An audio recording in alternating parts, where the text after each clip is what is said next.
ज्ञान आपका हार्दिक स्वागत अभिनंदन। आज हम पढ़ेंगे वसंत पाठ 2 कक्षा 7 के लिए और अध्याय है हमारा नंबर 10 जिसका नाम है अपूर्व अनु। और इसकी जो लेखिका है वो जापान की रहने वाली है जिसका नाम है तेतुशको कुरियानागी। ठीक है, तो जो लेखिका का बचपन का नाम है वो तोतो चान है। तो लेखिका के बचपन में जो स्कूल था कैसा था, क्या क्या उसके अनोखा स्कूल बताया गया है, क्या अनुभव था, ये सारी बातें आपकी जो अपूर्व अनुभव है इसमें बताई गई है। तो ये इस लेखिका का एक संस्मरण है जो आज हम पढ़ेंगे। तो लेखिका का जो बचपन का नाम था वो तोतो चान था।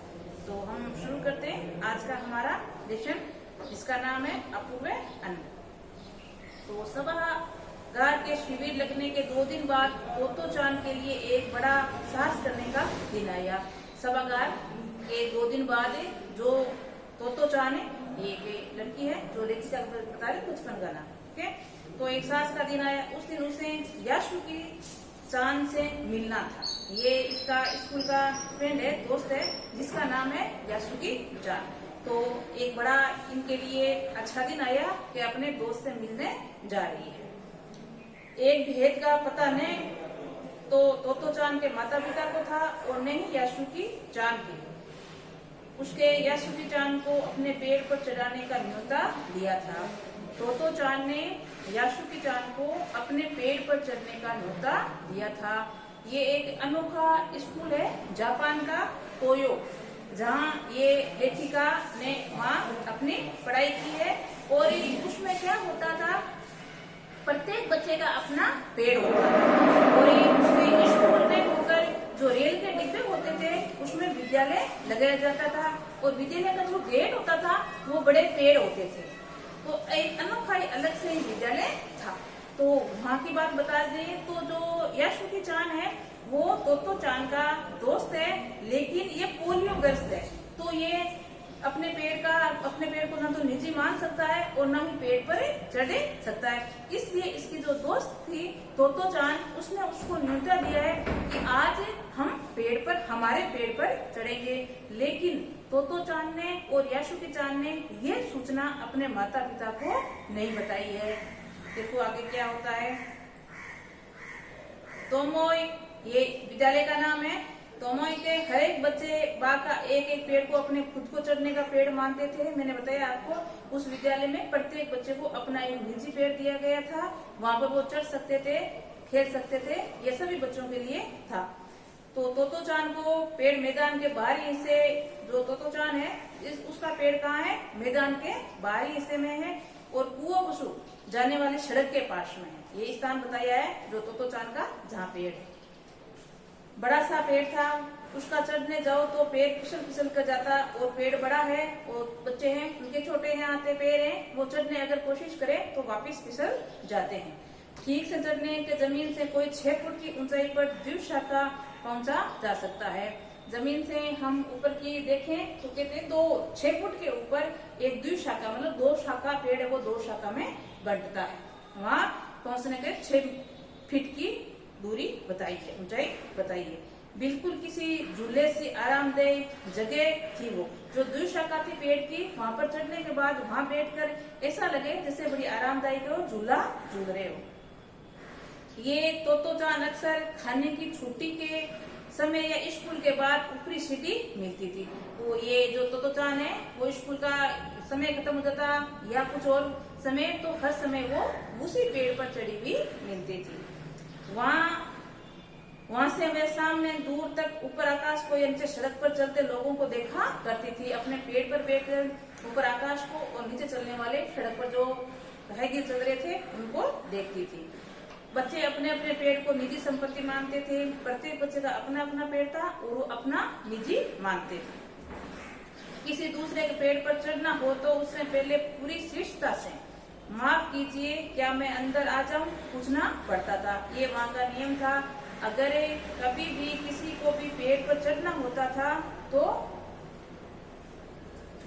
ये शिष्टतापूर्वक उसको पूछना पड़ता था कि मैं क्या आपके अंदर, मतलब जैसे कक्षा में प्रवेश करते समय पूछा जाता है, उसी प्रकार पेड़ पर चढ़ने पर यह पूछना पड़ता था, क्या मैं अंदर आ सकता हूँ। ये वहाँ का नियम बना हुआ था।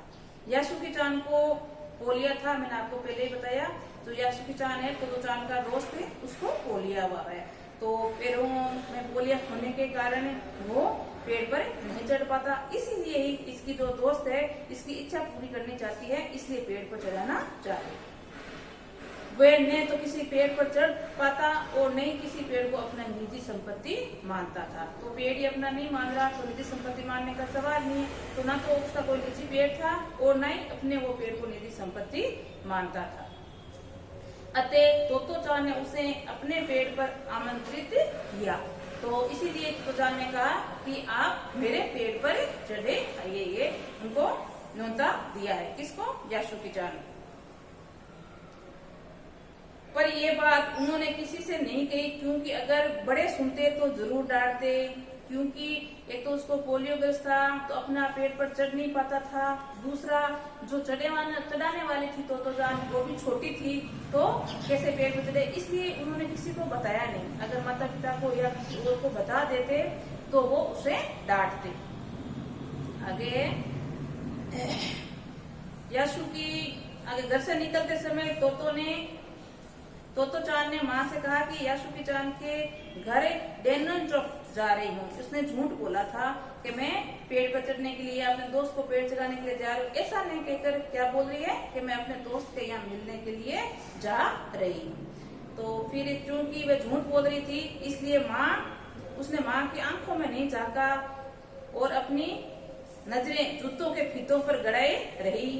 ये कभी ऐसा दृश्य होता है जब कोई झूठ बोलता है तो आंख में आंख डाल के बातें नहीं करता। यही यासुकी चान के साथ, तोतो चान के साथ हुआ है। वो अपनी माँ से कभी झूठ नहीं बोलती थी, लेकिन आज अपनी दोस्त की इच्छा पूरी करने के लिए वो झूठ बोल रही है। तो माँ से आंखें में मिलाकर जूतों के फीते बांधते हुए बोल रही है कि माँ, मैं यासुकी चान के घरे जा रही हूँ। उसके पीछे पीछे रोकी, उसके पीछे पीछे स्टैंड तक गया। जाने से पहले उसे सच बताए बिना तोतो चान से राह नहीं गया। ये रोकी है, वो तोतो चान का कुत्ता है जो भूरे कलर का है। तो वो उसके साथ स्टैंड तक गया और तोतो चान से राह न गया, इसलिए रोकी को उसने ये बात बता दी। मैं यासुकी चान को अपने पेड़ पर चढ़ाने देने वाली हूँ, उसने बताया। किसको बताया है? रोकी को, कि मैं आज मेरे दोस्त जिसका नाम है यासुकी चान, उसको मैं पेड़ पर चढ़ाने वाली हूँ। जब तोतो चान स्कूल पहुंची तो रेल पास उस गले के आसपास हवा में उड़ रहा था। ये बच्चों के इनके पास था रेल पास। रेल पास क्यों बोला है? क्योंकि उसकी जो स्कूल थी, विद्यालय था, वो रेल के डिब्बों के अंदर बना हुआ था, इसीलिए उसको जो पास होता था उसको रेल पास बोलते थे। तो रेल पास वो गले में टंगा हुआ था और हवा से लहरा रहा था या इधर उधर उड़ रहा था। यासुकी चान उसे मैदान के क्यारियों के पास मिला और यासुकी चान को नुंता दिया हुआ था, तो वो मैदान में क्यारियों के पास से उसको मिल गया। गर्मी की छुट्टियों के कारण सब सुनना पड़ा था और स्कूल की गर्मी की छुट्टियां थी, इसलिए स्कूल में कोई भीड़ वगैरह नहीं थी, बिल्कुल सुन था। यासुकी चान उसे कुल जमा 1 वर्ष बड़ा था, तब तोतो चान को ये अपने से बहुत बड़ा लगता था। दोनों की उम्र का बताया गया है कि तोतो चान से यासुकी चान केवल मात्र 1 ही वर्ष बड़ा था, लेकिन वो उससे बहुत ही बड़ा दिखता था या बड़ा लगता था। आगे जैसे यासुकी चान ने तोतो चान को देखा, वह पैर घसीटता हुआ उसकी ओर बढ़ा। पैर घसीटता हुआ, क्योंकि पैर में पोलियोग्रस्त था तो ऐसे नहीं चल पाता था। जैसे अपने दोस्त तोतो चान को देखा तो देखते ही वो उसकी तरफ पैर घसीटता हुआ चल पड़ा। उसके हाथ अपनी चाल को स्थिर करने के लिए दोनों ओर फैला लिए। आपने कभी पोलियोग्रस्त बच्चे को देखा होगा तो अपने बैलेंस बनाने के लिए उसको हाथों को फैलाना पड़ता है, ऐसा ही यासुकी चान ने किया है। तो पैर घसीटता हुआ उसके अपने दोस्त की ओर निकल पड़ा है और पैरों को हाथों को फैला लिया है ताकि बैलेंस बना रहे। आगे तोतो चान उत्तेजित थी, बड़ी खुश थी कि आज मैं इसका जो सपना है वो पूर्ण करने जा रही हूँ। वे दोनों आज कुछ ऐसे करने वाले थे जिसका भेद किसी को ही पता नहीं था। ये पहले भी आ चुका है कि ये जो काम करने जा रहे थे वो अपने माता पिता को इन्होंने नहीं बताया था, इसलिए ये दोनों खुश हैं और ऐसा कार्य कार्य करने के लिए जा रहे हैं जो किसी को भी पता नहीं है, क्या करने जा रहे हैं ये मालूम किसी को भी नहीं है। आगे वे दोनों वे उल्लास छिटियाकर हंसने लगी, यशु की चांद भी हंसने लगा और वो बड़ी खुश थी आज तो चांद कि मैं आज जो यशु की चांद उसका दोस्त है उसका सपना पूरा करने जा रही है, इसलिए बड़ी खुश थी और छिटियाकर मतलब जोर से हंस रही थी और उसको देखकर उसका मित्र जो यशु की चांद है वो भी हंसने लगा। आगे देखते हैं तो चांद यशु की चांद को अपने पेड़ की ओर ले गई और उसके बाद वे तुरंत चौकीदार के छपरे की ओर भागी। अब आपको पहले पाठ में आ चुका है तो चांद का जो निजी पेड़ था वो कहाँ था, तो वहाँ अपने दोस्त मतलब यशु की चांद को लेकर गई है और उसको वहाँ छोड़कर पास में चौकीदार का घर है वहाँ भागकर वो गई है। देखो चौकीदार के यहाँ से क्या लाती है, जैसे उसने रात को तय कर लिया था कि वहाँ एक उसे सीढ़ी घसीटती हुई लाई, उस करने के सारे लगा दिए और पेड़ पर चढ़ने के लिए अपने दोस्त को पेड़ पर चढ़ाने के लिए एक सीढ़ी लेकर आई है और वो पेड़ से लगा दिए। वे द्विशाखा तक पहुंच जाए, मतलब इतनी उसकी लंबाई थी पेड़ की सीढ़ी की, तो पेड़ की द्विशाखा जो 6 फुट के ऊपर थी वहां तक पहुंचे जाए। वे कुर्सी के सारे ऊपर चढ़ी और सीढ़ी को किनारे पर पकड़ लिया। वो जो लड़की थी तो चांद वो कुर्सी के सारे उस पेड़ पर चढ़ गई है और पेड़ पर जहाँ सीढ़ी लगी थी उसका ऊपर का किनारा उसने कसकर पकड़ लिया है ताकि उसका दोस्त ऊपर चढ़े तो सीढ़ी गिरे नहीं। तब उसने पुकारा, ठीक है ऊपर चढ़ने की कोशिश करो, और ऊपर से अपने दोस्त को पुकार रही है कि आप अब ऊपर चढ़ने की कोशिश कीजिए। यशु की चांद के हाथ पैर इतने कमजोर थे कि वे पहली सीढ़ी भी बिना सहारे नहीं चढ़ सका, क्योंकि जो उसका दोस्त था यशु की चांद उसको खो लिया हुआ था तो उसके हाथ पैर बिल्कुल भी कमजोर थे, इसलिए वो सीढ़ी के पहले पांव पर भी नहीं चढ़ पाया बिना सहारे।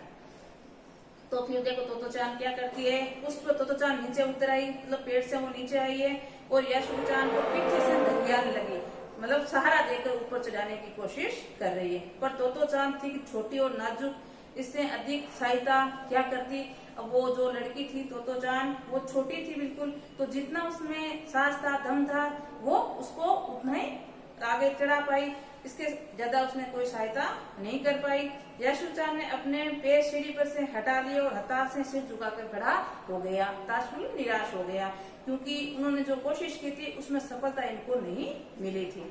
अब देखो आगे यशु की चांद इसके लिए और क्या करती है। तो चांद को पहली बार लगा कि काम इतना आसान नहीं है। जो इसकी यशु की चांद की जो दोस्त थी तो चांद, उसको लग रहा था कि ये तो सरल ही काम है, सीढ़ी लगा देंगे और सीढ़ी के सारे ये ऊपर चढ़ जाएगा, लेकिन ये जो समझ रही थी उतना आसान काम नहीं था, तो ये कोई दूसरा और उपाय कर रही है जिसने अपने दोस्त की इच्छा को पूर्ण कर सके। देखो क्या करती है आगे। इतने में वो सोचने बैठी अब क्या करे, वे अभी एक नई उपाय सोचने लगी है। तो यशु चांद को पेड़ पर चढ़े, ये उसकी हार्दिक इच्छा थी, मतलब ये उसकी मन से इच्छा थी कि मैं उसको पेड़ पर चढ़ाऊं ताकि इसकी जो पेड़ पर चढ़ने की इच्छा है वो पूर्ण हो सके। तो यशु चांद के मन में तो उत्साह था, वो उसके सामने अच्छा लगा, तो उसने लटका हुआ चेहरा उदास था तो उछालने के लिए गाल खुदाकर तरह तरह के चेहरे बनाने लगी। जो यशु की चांद था वो पेड़ पर नहीं चढ़ पाया, इसलिए बड़ा निराश और हताश हो गया था। तो उसको खुश करने के लिए जो उसकी दोस्त है तो चांद वो तरह तरह के मुंह बनाकर उसको हंसाने की कोशिश कर रही है। फिर एक बात सूझी, अब यशु चांद को एक उपाय सूझा है। देखो क्या करती है तो चांद, वह फिर चौकीदार के छपरे की ओर दौड़ी और हर एक चीज उलट पुलट कर देखने लगी। आखिर उसने एक तिपाई सीढ़ी मिली और उसके थाम लेने की जरूरत नहीं थी। अब उसको एक दूसरा उपाय मिल गया है। अब से सीढ़ी मिली है तिपाई की, मतलब 3 पाए की, उसको पकड़ने की आवश्यकता नहीं है, उसको सीधा खड़ा कर दो और चढ़ जाओ। तो ऐसी सीढ़ी अब तो चांद को प्राप्त हो गई है। वह तिपाई सीढ़ी को घसीट कर ले आई और अपने शक्ति पर हैरान कर वंदना तिपाई ऊपरी और सीढ़ी शाखा तक लगा दी। वो जो थी वो तिपाई शाखा वहां से ले आई और पेड़ की जो 2 शाखा थी जहाँ से पेड़ 2 भाग में विभाजित होता था वहां तक वो सीढ़ी पहुंच गई और वहां लाकर इसने लगा दिए। अब देखो उसको चढ़ने की कोशिश करवाती है। इन दोनों को बिल्कुल भी पता नहीं चला था कि इतना समय यशु की चांद ऊपर चढ़ने में लगा, सूरज का तप उन पर पड़ता ही गया। अब ये दोनों बिल्कुल छोटे बच्चे थे, नादान थे और धूप भी इतनी तेज थी जिससे दोनों पसीना पसीना हो रहे थे। और इसको जैसे दोनों ने मिलकर सहायता की थी, दोनों ने मन से सहायता कर रहे थे, लेकिन इसलिए ईश्वर भी इनका साथ ही दे रहा था। देखो कैसे देता है ईश्वर साथ। ईश्वर जो कितनी तेज धूप में थी वो एक छोटा सा बादल का टुकड़ा आकर उन पर छाए करता है ताकि वो अपनी मेहनत में सफलता प्राप्त कर सके। और यशु चांद को शक्ति समय सोच रहा था और आखिर वो ऊपर पहुंच ही गया। तो इस प्रकार दोनों ने खूब कोशिश की तो आखिरकार सफलता प्राप्त हो गई। वो तो चांद की सूझबूझ से अपने दोस्त जो था यशु की चांद पोलियोगस था उसको पेड़ पर चढ़ा दिया। अब चढ़ने के बाद बड़ी खुश होती है तो हुर्रे वे उसे अचानक सारी मेहनत बेकार लगने लगी। तो चांद तो सीढ़ी पर से छलांग लगा दी पर पहुंच गई क्योंकि वो तो सही सलामत थी। तो उसको जो सीढ़ी थी उसे छलांग लगा कर जो पेड़ की 2 शाखा बढ़ती थी वहां पर आसानी से पहुंच गई। पर यशु चांद को सीढ़ी पर पेड़ पर लगाने पर हर कोशिश बेकार रही। यशु की चांद सीढ़ी थामे तो चांद की ओर ताकता रहा। तो चांद की रुलाई छूटने को हुई। उसने चाहा कि यशु की चांद अपने पेड़ पर आमंत्रण पर तमाम नई नई चीजें दिखाई दे। अब ये बार बार उसको चढ़ाने की कोशिश कर रही है लेकिन सफलता नहीं मिल रही है क्योंकि जितना काम आसान समझ रहे तो चांद उतना आसान था नहीं। तो कोशिश जारी है। वो बाकी बचा हम पाठ कल करेंगे, देखेंगे किस प्रकार तो चांद अपने दोस्त यशु की चांद को पेड़ पर चढ़ाने में सफलता प्राप्त करती है और साथ में प्रश्न। तो आज के लिए इतना ही। नमस्कार।